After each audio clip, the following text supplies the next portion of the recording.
I'm not one to name trucks, but this one has coined the nickname Becky.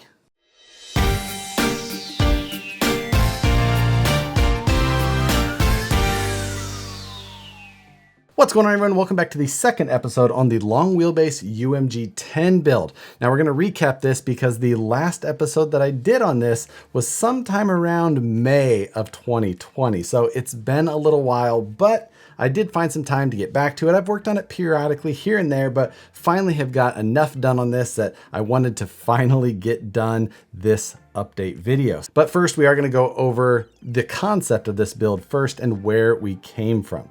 Now, in front of you here, this project started as picking up an SCX10-II raw builder's kit. Now, obviously the SCX10-III was already out at the time I started this, but the SCX10-II raw builder's kit is still such a good platform to work off of.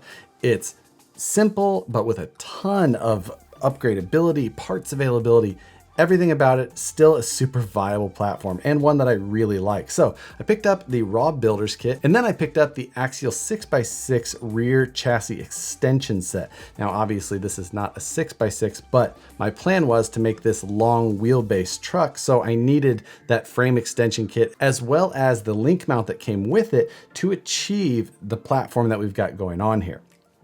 Now, I'm using the Axial UMG 6x6 cab, which is the 4-door version of the UMG 4x4 cab. And then I've got the regular UMG 4x4 rear bed. Now, when you combine those two things together, you end up with this approximately. This is about a 15-inch wheelbase as it sits right now. Now I'm using the Proline Grunt tires because those are kind of a military style. In the last video, what we did is we assembled the Axial chassis. I bolted on the rear frame extension, and then I kind of mocked up the body and the bed section, but I didn't have the rear links figured out or really a lot of the details. I could just kind of set the pieces where I was thinking and imagine exactly how it was going to look. In that video, I also didn't have the rear axle mounted. I still needed to figure out the links. So that was a hurdle I still needed to jump over. And without the links figured out in the rear, that also meant that I didn't have a drive shaft figured out. I knew that it would either take some sort of extra long drive shaft to accommodate it, or I would have to go with a carrier bearing setup. And finally, in the last video, I didn't have any of the electronics in the video at all. So we were still a pretty blank slate. Now, since the last video, the parts list has grown a little bit. One thing that I didn't really mention in the last video was these wheels. These are the Incision Panzer beadlock wheels. Incision is a brand of Vanquish. The Incision line is a little bit more affordable as far as the wheels go. These are a wheel that has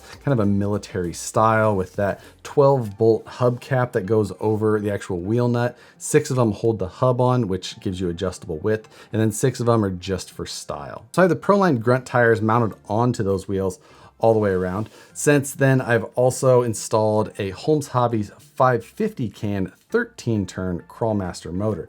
Now, the 13-turn Crawlmasters, those are about like a 27-turn standard motor. Don't let the term turn throw you off and make you think that this is a much faster motor.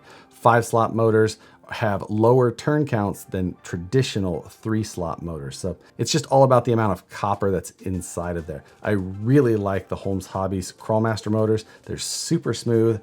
550 can will give this truck a little more oomph. I think it'll be a great fit for this build. Now for the steering servo, I've got a Power Hobby 760 MG servo installed up there. That's a brushless servo, a bunch of power, over 700 ounce-inches. So it will absolutely get the job done and definitely probably overkill for what this truck is really going to be doing in the end. And then as far as an ESC, I'm just pairing this with a very basic Dynamite ESC, which is just like the factory ESC that comes in these Axial vehicles. I had one sitting in the package still.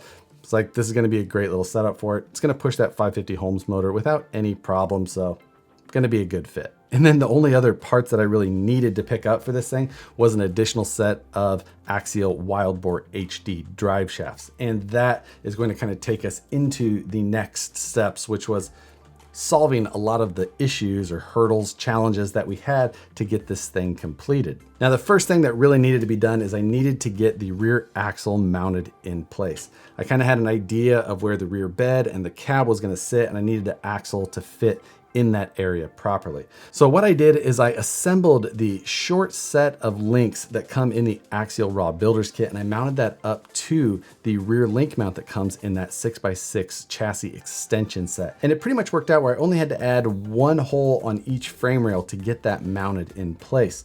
Wasn't that big of a deal. Drill one hole, bolt everything together, really pretty simple, and that's about as easy as I feel like I could have got away with getting that rear suspension done. Now, once I had the rear axle done, I needed to get the drive shaft situation sorted. That rear axle is a long ways away from that center mounted transmission, and that was going to mean a really long drive shaft, and that's just something I didn't want to do. Long drive shafts have a tendency to wobble a lot more. They can hang up easily. Just a lot of issues that I really wasn't looking forward to having be my final solution. So what I decided to do was build myself a carrier bearing setup. Now what a carrier bearing setup is it's got a shaft that sits in between the transmission output and the rear axle, and that's bearing supported. And then you have two shorter drive shafts that kind of meet in the middle. That way you don't have to have such a long drive shaft. To get this accomplished, I jumped into Fusion 360 and I designed up a mount that was going to work for me. To actually make the center shaft that I needed though, I was wanting to find something that I could just purchase. And the only thing, or the easiest thing that I could think of, was the final output shaft on the SCX10-II 2-speed transmission set, because on that transmission, it's got a single output that the front and rear drive shafts mount up to. So I bought that off of Horizon's website, and then I just needed to figure out a little bit of spacing as far as how far my bearings needed to be apart from each other. Came out pretty easy. I 3D printed that mount, dropped it into place, and everything worked out pretty well. I did have to do a lot of measuring and trimming, cutting of the drive shaft joints to make sure that everything was going to cycle properly and fit with the maximum amount of length. I wish I could say that I got all of those done the first shot without any issues, but there was one of them that I ended up having to do twice, but just the way that it worked out. Now, with my carrier bearing setup, I did have to remove the spur gear cover on the transmission just because of the angle that center drive shaft came out was a little bit much, and it started to rub on that actual spur gear cover. But I have seen that before on stock Axial vehicles where the drive shaft already rubbed on that spur gear cover. So I'm not going to chalk that up as a design mistake on my part. I'm going to call it an outstanding issue that was already there. And speaking of clearances around the transmission, one other thing that I had to do was to drop that Holmes 550 can motor into place. I did have to make a little bit of a clearance cut on that stock Axial battery tray so everything fit properly. Pretty easy to do. Used my 4-inch cutoff wheel, just kind of took it at an angle, sliced it off. It's going to fit in there just fine. I don't expect that it's going to cause me any battery issues down the road. So now that I got the actual rear axle link setup in place, it was time to get the rear bed portion permanently mounted. Now the chassis rails stuck out beyond the bed when we first bolted it up. So the first thing I needed to do was get that cut off. I don't 100% remember if I had to drill holes to get this rear bed mounted in place here or if the holes were already there. It's been a little while, but either way, the bed got mounted to the rear just with a couple of screws. I still need to build a cross brace between them, but the front portion of the body mount is where there was a lot more work to do. Now, in the first video, I kind of discussed that I wanted the bed to be solid mounted. I didn't want it to hinge with the body like the 4x4 UMG10. So I wanted this to be solid mounted and then the body portion to be able to be removed separately. So again, I jumped into Fusion 360 and came up with a 3D printed design that gave me individual body mounts for each side. And then I created a cross brace that went between them. The cross brace that went between them did require a bit of a drive shaft clearance loop to make sure that everything worked out just fine. But after one iteration of the design, everything worked out perfectly, no issues, and everything just feels nice and rigid. You can lift the whole truck up by it and I just feel really confident with how it's all mounted in place. Then once we got the bed mounted, we could move back to getting the body mount. Now to get the body mounted, the front body mounts are the stock mounts that you use with the UMG10. It's kind of the bottom portion of the grille. It goes down into a couple of factory mounts that go to the chassis side. Super easy. The rear portion is where I needed to come up with my own design. Now I wanted to keep the body posts hidden because that's how the front was. So I decided I wanted to try and mimic the front design in some way. felt like it worked out well enough. Now, where the rear of the body sits with this setup is just beyond these factory rock sliders. So that gave me the idea of hanging the body posts just off the back side of those trays and coming up with a design. Now, rather than relying on 3D printed material, which with constant weight on it, especially if there's any heat or anything, 3D printing will kind of sag. There are materials with better heat resistance and things like that, but in general, if I can kind of avoid using 3D printing, I'd rather. 3D printing is nice for a ton of things, but it's not my end all be all. I would rather have real rigid parts when possible. So in this instance, I decided to kind of mix it up and do a little bit of both hard parts and 3D printing. So I came up with a design that gave me a plate that came off the back of the slider, and I made that out of 2mm thick carbon fiber. Now I cut that out on my Stepcraft D600 CNC router. That allowed me to just kind of buzz it out. Super easy to bolt down in 2 places, and then it gives me that body mounting hole off of the rear side. Now I decided to also kind of cap it with a 3D printed part that gives me a bit of a draft, so it helps me to get the body posts to just find their way and then set down into place properly, and it also doesn't allow any side-to-side wiggle. There's an opportunity to mix both 3D printing and the CNC cut parts. Pretty easy to do since I have those tools at home and I really enjoy using them. Now, to hold the body posts, I made a couple of mounts that bolt to the inside of the body. Again, these use factory axial body posts, and they kind of mimic the body post mounting solution that you use in the shock towers on other vehicles. So I 3D printed all of those parts, had to do a little bit of, mock up, mark, tweak, make sure that it was in the right spot, make sure it was centered, drill my holes, get everything mounted. And then the nice thing was about the mounts is that they are adjustable, so I can pull out the pin, raise the body post, make sure that everything sits nice and level. Worked out really well. Super happy with how that design ended up wrapping up. And then after all of that, everything was kind of sitting in good shape. Everything felt good, nice and rigid mounted. The one thing that I ended up with was I had a large gap between the actual skid plate of the vehicle and this rear link mount. So I decided I wanted to come up with kind of a skid plate extension that helps span between those 2 points. Back to my Fusion 360 document, and I was able to come up with this rear skid plate extension. It's just a nice, easy transition from that skid plate back to the rear link mount. Now with a truck this long and still pretty low with small tires like this, it's going to drag the belly. It's going to rub, like it's just the way that it's going to be. So I'm not expecting that to solve my hang-up issues. I'm just hoping that it doesn't allow for this spot where a rock to just fall up in and just hang the truck up completely and have no chance of getting it out. So little things like that to just help make sure that it performs as well as possible. The other thing that rear skid plate extension does is helps me to make that carrier bearing more solid. It ties into the bottom side of the carrier bearing support. So it's got one screw up. That way that carrier bearing can't rotate at all. Everything's just locked in place.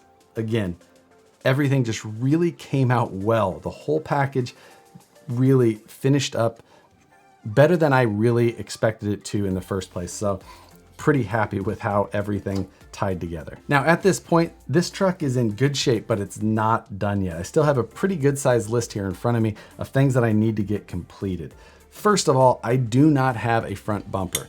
I didn't order the axial front bumper when I ordered all of these parts, so I think that I'm going to find a metal front bumper. And I believe Scalar Fab is one of the only places that I've found that has a true specifically built UMG10 front bumper. So I think that that's the route that I'm gonna go. I've worked with Troy and Casey before. I'm gonna shoot them a message and see what they've got to offer in that area. The next thing I plan to do is change the shocks. This has the stock Axial SCX10 shocks. Probably not gonna run those. I'll swap those out for some Incision 90mm shocks here shortly. Now, in the first episode, I showed you this interior. This is the Axial 6x6 interior. I believe that this became available, but I'm not 100% sure. It was supposed to be available in June, so I'm guessing that it's out by now, but this needs to get dropped into this vehicle also still. So this probably not going to get installed though before I send it out to paint. So I'm just gonna keep it around close, make sure not to forget to throw it in the box with the rest of the clear parts. Also, you can see that the rear bed tray is not installed here at the time. That was installed at one point to make sure that everything fit, but while I was kind of going through the iterative process of mounting, unmounting, designing body mounts and all that, it came out and it just stayed out for now. Then on to the wheels and tires again. Now we've got the Proline Grunts and the Incision Panzer wheels, but I don't have anything in here other than the stock foams. So the stock Proline foams need to come out, and I'll find out what set of Crawler Innovation foams I need to replace them with. This truck is not very heavy, so I don't think that I'm gonna need anything overly stiff.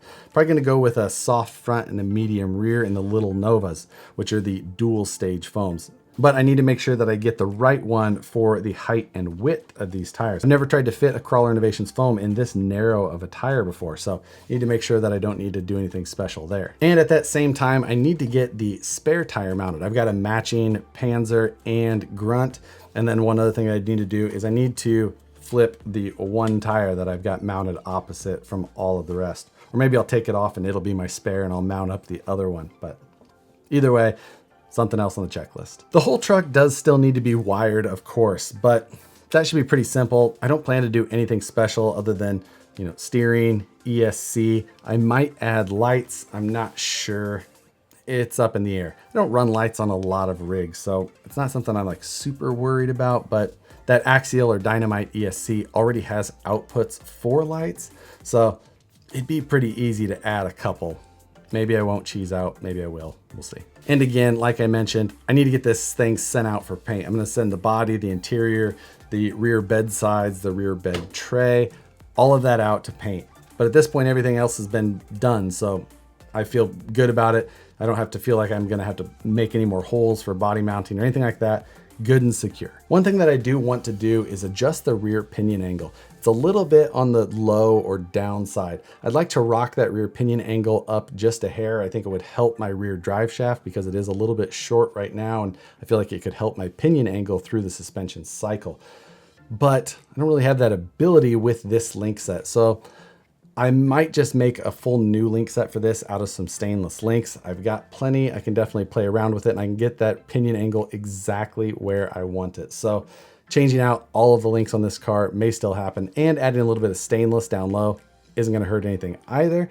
Could add to the performance a little bit more. I do want to make a filler panel though that goes on the front side of this rear bed. There is a gap here between the bed and cab. It's not ideal, but it's not anything that I'm worried about. I'm definitely not going to redo everything to remount this rear bed or anything like that. It's gonna stay just like it is. I'm happy with it. But I do want to kind of block it off so you're not seeing through it. So I need to just make a simple plate up there. I'll probably make it out of the 025 thick aluminum that I use for everything else. Should just be a quick plate to make and just help clean up everything. Once all of the parts and trays are installed, it'll help close up that bed completely and make this thing just look that much better. And of course, I still haven't chosen a paint theme. There was a bunch of good suggestions in the last video when I threw that question out, and I just haven't decided. I just can't decide for sure. It's gonna be orange. I've decided that. I think that this is a great, big, long, flashy truck. I'm gonna do a black top, I think, orange on it, and then I just gotta figure out if I wanna do some sort of logo or theme or what on the side, but that's really about all I think I'm going to try to achieve. I'm gonna keep it pretty simple. I think that I'm gonna go with kind of a patinaed or a rusty, beat up style paint job on it. Why not?